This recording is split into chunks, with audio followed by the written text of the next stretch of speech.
Hello, नमस्कार. कसे आहेत सर्व? मस्त ना? मस्तच राहा. सर्वांना सर्वप्रथम श्री स्वामी समर्थ तुमचं माझ्या चॅनलवरती खूप खूप मनापासून स्वागत आहे. तुम्हाला सर्वांना आजचा दिवस खूप छान, मस्त आणि आरोग्यदायी जावो.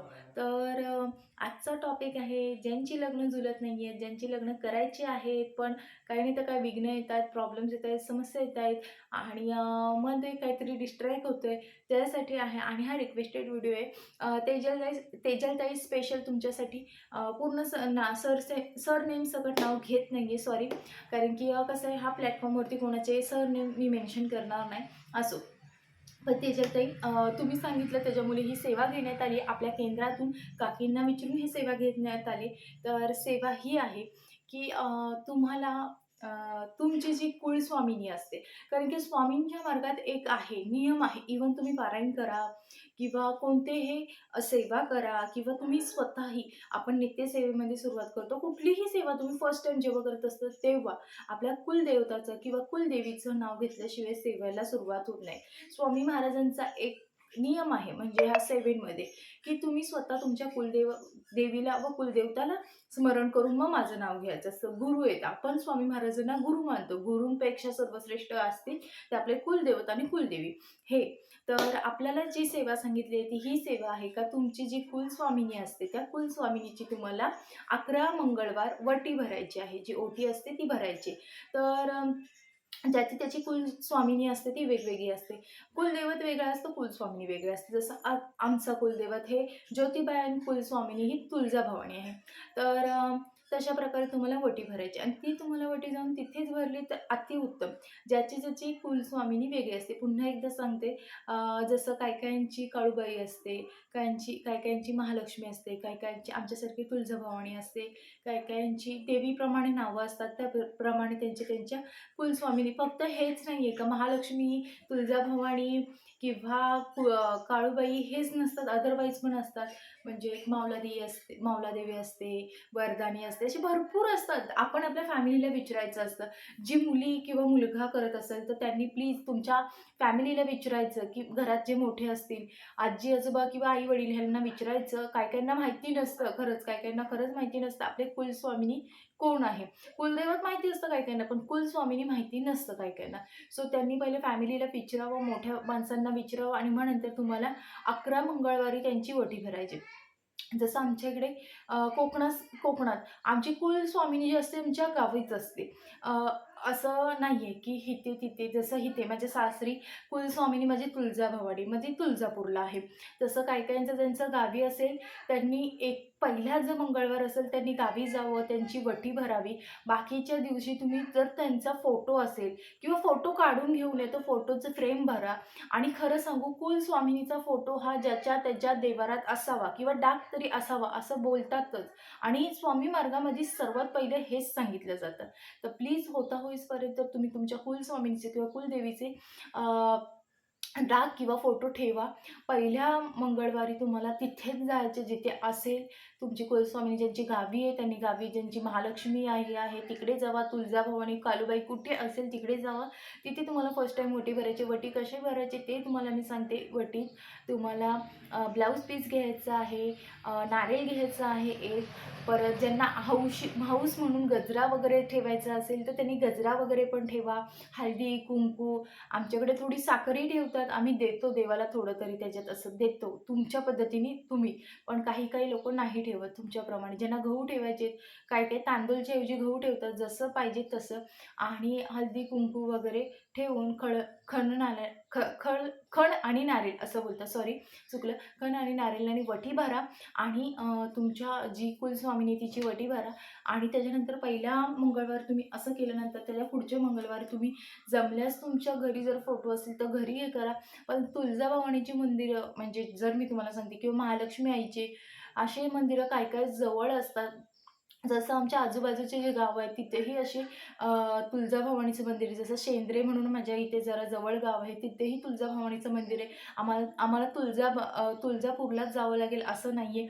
तसं मी तुम्हालाही सांगते, जर तुमच्या आसपास ज्यांची अशी महालक्ष्मी आई किंवा तुळजाभवानी किंवा कुठलीही ज्या ज्या देवी तुमच्या जवळ असतील तर तुम्ही तुमची जी कुलस्वामिनी असेल तिथे तुम्ही जवळ जाऊन वटी भरू शकता. आणि नसेल तर तुमच्या घरात फोटो असेल तरी 11 मंगळवारी तुम्हाला हे करायचं आहे आणि 11 मंगळवारी तुम्हाला उपवास धरायचे. मी पुन्हा एकदा सांगते, 11 मंगळवारी तुम्हाला उपवास धरायचे. कारण की तुम्ही देवीची सेवा करत आहात. तुम्ही तुमची जी इच्छा आहे ती तुम्ही सांगत आहात. तुमची इच्छा जी आहे की मला योग्य असं स्थळ मिळू दे, योग्य असं माझं जसं माझ्या पुढच्या आयुष्याची वाटचाल चांगली सुरळीत होऊ दे. कसं असतं, आपल्या मनात जे असतं तेच दर टायमाला आपल्याला भेटतं असं नाही. तुमच्या मनात जरी असेल की ते मला असंच भेटू दे, तसंच भेटू. स्वामींना माहिती असतं आपल्याला काय द्यायचं आहे, काय नाही, आपल्यासाठी काय योग्य आहे, काय नाही योग्य, हे त्यांना माहिती असतं. त्यामुळे कधी-कधी निराश होऊ नका. की अरे हां, हे स्थळ चांगलं होतं, बट इथे जुळलं नाही, म्हणजे असं आमची कुंडली हे मॅच झाली नाही. तसं वाईट वाटून घेऊ नका. कारण की कसं असतं, पुढचे जे फटके असतात ना, काही तुम्हाला मी खरं सांगते, संसार सुरू झाल्यानंतर वेगळं असतं. संसार व्हायच्या आधी वेगळं असतं. संसार होण्याच्या आधी सगळं असं छान दिसतं आणि तेच नंतर छान असतं असं नाही. आणि ते स्वामी महाराजांना दिसत असतं. आपल्या पुढचं जे असतं ते स्वामी महाराजांना दिसतं. त्याच्यामुळे जे अट्रॅक्टिव्ह दिसतं तेच पाहिजे असं कधीही विचार करू नका. जर स्वामी महाराज, तुम्ही सेवा करताय स्वामी महाराजांची आणि स्वामी महाराज जर तुम्हाला देत असतील, ते योग्यच देत असतील, हा विश्वास ठेवा. विश्वास ठेवूनच सेवा करायची. मी दर टायमाला तेच सांगते. विश्वास ठेवा. विश्वासाने सेवा केली का ती नक्की त्याची फळप्राप्ती होते आणि तुम्हाला इच्छित असं फळही भेटतं स्वामी महाराजांचं, हे लक्षात ठेवा. आणि तुम्हाला मी जसं सांगितलं तशा प्रकारे तुम्ही ही सेवा करा. ही तुमच्या कुलस्वामिनीची आहे, ती तुम्ही सेवा करा. दुसरा पर्याय तुमच्याकडं विष्णू सहस्त्रनाम. विष्णू सहस्त्रनाम हा तुम्हाला 40 दिवस सेवा करायची. विष्णू सहस्त्रनाम आपल्या दिंडोरी प्रणीत म्हणून आपल्या केंद्रामध्ये भेटतं. छोटंच पुस्तक आहे, माझ्याकडे आत्ता आहे. ते मी तुम्हाला दाखवलं असतं, बट आता ते खाली आहे आणि मी वरती व्हिडिओ शूट करते. असो, पण विष्णू सहस्त्रनाम हे तुम्हाला 40 दिवस सेवा करायची आहे. छोटंसंच पुस्तक आहे. आय थिंक ते 15 का 20 रुपयाला भेटतं. ते दिंडोरी प्रणीत केंद्रामध्ये भेटतं. केंद्रामध्ये तुम्हाला भेटतं. इव्हन तुम्हाला पूजा भंडार हे साहित्य भेटतं, तिथेही तुम्हाला ते भेटू शकतं. जास्त काही कॉस्टली नाही, फक्त 15 किंवा 20 रुपयाचं आहे. ते तुम्हाला 40 दिवस त्याची सेवा करायची. मराठी आणि संस्कृत दोन्हीही त्याच्यामध्ये आहे. तुम्हाला जसं पॉसिबल होईल तसं करा. मी त्या बाबतीत तुम्हाला सांगणार नाही. हां, पण 40 दिवस सेवा करताना तुम्हाला नॉनव्हेज खायचं नाही, हे पुन्हा लक्षात ठेवा. तुम्हाला नॉनव्हेज खायचं नाही. व्हेज खावा, पण नॉनव्हेज 40 दिवस एकही दिवशी तुम्हाला खायचं नाही. तरच सेवा करा. पुन्हा पुन्हा तेच सांगते. काय करतो आपण, 4 दिवस पाळतो, 5व्या दिवशी पाळतो, नाही मनासारखं झालं का विषय सोडून देतो. असं करू नका. सेवा घेतली ना, माझं एकच दर टायमाला माझा कुठलाही व्हिडिओ बघा, मी तुम्हाला सगळ्यांना हेच सांगत असते. सेवा घेतली ना, परिपूर्ण करा. घेतलं ना, करायचंय ना, पाहिजे ना, मग पाहिजे तशी सेवाही करा. स्वामी का नाही देणार? आपण आपल्या आई-वडिलांकडे जसा हट्ट करतो, मला हे पाहिजे, तेव्हा ते देतात. त्यांनाही माहिती असतं, आत्ता नाही नंतर तरी द्यावं. त्यांच्याही मनात तसा आपल्यासारखं जसं आपल्याला पाहिजे हे आपल्या मनात फिरत असतं रात्रंदिवस, तसंच आपल्या आईवडिलांच्याही, नाही माझ्या मुलाला हे मला द्यायचं आहे किंवा माझ्या मुलीला हे मला द्यायचं आहे. तसंच स्वामी महाराजांची सेवा करतेवेळी मात्र तुम्ही अशंका ठेवू नका. बघा, तुम्हाला नक्की तसं तुमची जी इच्छा असेल ते तुम्हाला फळ मिळणारच आहे. तिसरी सेवा जी आहे ती रुक्मिणी स्वयंवराचं जे आहे ते पठण करायचं आहे आणि ते पण तुम्हाला आय थिंक 40 दिवस करायचे. आय थिंक नाही, 40 दिवसच तुम्हाला पठण करायचं आणि तेव्हा 40 दिवस तुम्ही पठण करा. आणि ह्याचा खूप खूप लोकांना प्रचिती आहे. मी खरंच सांगते, रुक्मिणी स्वयंवर ह्याचं तुम्हाला पठण करायचं आहे. तुम्हाला गुगलवरती पण भेटू शकतं किंवा त्याचं पुस्तक पण अवेलेबल आहे, ते पण तुम्ही घेऊ शकता आणि ते पण तुम्ही करू शकता. तुम्हाला पुन्हा एकदा रिपीट सांगते, रुक्मिणी स्वयंवराचं तुम्हाला पठण करायचे. ह्याची प्रचिती खूप लोकांना, खूप म्हणजे खूपच लोकांना आहे. इवन मला काकीही सांगत होत्या की प्रतीक्षा, ह्याची ना प्रचिती खूप लोकांना आहे, पण ह्या ज्याही सेवा आहेत त्याही तितक्याच महत्त्वाच्या आहेत. म्हणून मी तुम्हाला ज्याही आहेत, जेवढ्या तुम्हाला सेवा दिल्या जातात तेवढ्या सेवा मी तुमच्यापर्यंत पोहोचवण्याचा करते. मी तुम्हाला एक गोष्ट सांगू, काही काही लोक असे करतात, मी आता तुम्हाला जितक्या होतात तितक्या सेवा देते, जे इझी असतात त्या करतात. असं नका करत जाऊ. जितक्या होईल ना तितक्या सेवा करायच्या. बघा किती सोप्या सेवा असतात. आपल्याला कुठेतरी पोचायचं, आपल्याला काय गोष्ट अचीव्ह करायची म्हटल्यानंतर तुम्ही का नाही करू शकत?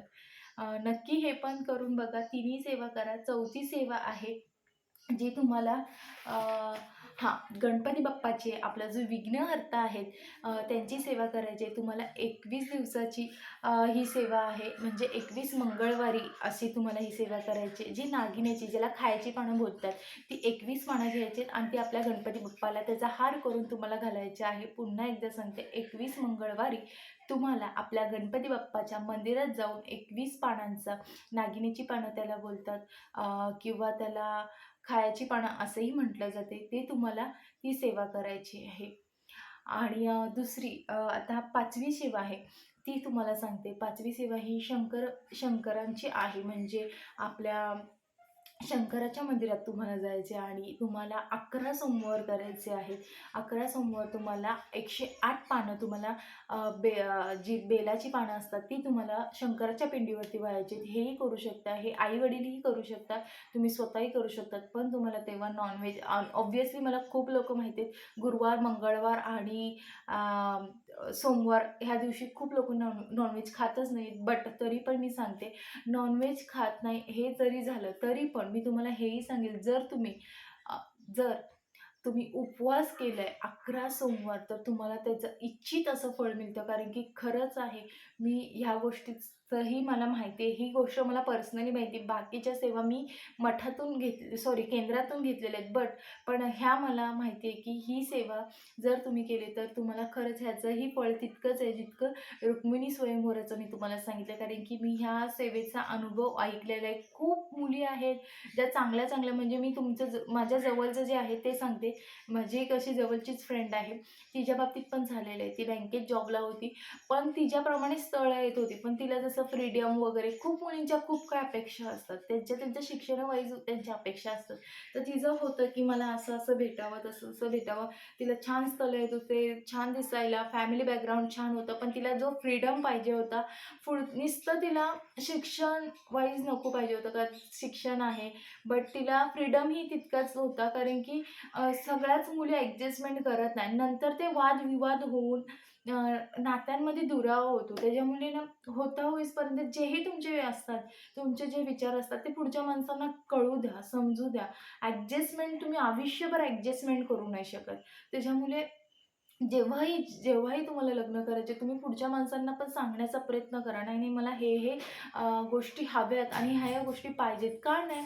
काही चेंजेस त्या लोकंही करतील आणि पहिला दिलेला शब्द कायम पाळतात. खूप लोकं असे असतात, जे पहिले शब्द देतात ते पाळतात. त्याच्यामुळे होता होईपर्यंत आपण आपल्या ज्या अटी आहेत त्या त्यांनाही सांगण्याचा प्रयत्न करा. काय-काय अशा विचार करतात, की नाही आपण मुलगी आहे, असं नाही, तो पहिला जमाना होता, हा जमाना तसा नाही. पण तुमच्या हे बघा, मी बोलत नाही मुलींनी हेच केलं पाहिजे, तेच केलं पाहिजे, असंच सांगितलं पाहिजे, मुलांनी ते मान्यच केलं पाहिजे, असं बोलत नाही. पण जे तुम्हाला जसं पाहिजे तेवढं तरी ॲटलीस्ट सांगितलं पाहिजे, की मला असं हवंय. शिक्षण हे सगळं आहेच की, बट फ्रीडम पण ज्यांना हवी त्यांनीही त्या गोष्टी बोला. आणि तिला खरंच तसा पार्टनर भेटला आणि तिचं छान झालं, लग्न झालं. मस्त तिचा आता संसार चालू आहे सुखाचा. तर ह्या गोष्टीचा मला जवळून अनुभव आहे. म्हणून मी माझ्या मैत्रिणीचं नाव सांगितलं. तिचं नाव शीतल आहे. या प्लॅटफॉर्मवरती मी तिचं नाव घेतलं. तिने हा व्हिडिओ बघितला तर नक्कीच तिला आनंद होईल. कारण की मी हे ऐकलेलं आहे आणि तिचा अनुभव पण बघितलेला आहे. असो. आणि जर तुम्हाला हा व्हिडिओ आवडला असेल तर नक्की लाईक करा, सबस्क्राईब करा, कमेंट करायला विसरू नका. आपण रोज 10:15 वाजता लाईव्हवर येतो. तिथे ज्यांना केंद्रातल्या सेवा पाहिजे असतात, ज्यांच्या समस्या असतात त्याच्यावरती थोडंफार डिस्कस करतो. आपण काही कोणाला सेवा पाहिजे असतील तर तेही देण्याचा प्रयत्न करतो. आणि झालेली सेवा स्वामी महाराजांच्या चरणी रुजू करते आणि सर्वांना पुन्हा एकदा श्री स्वामी समर्थ.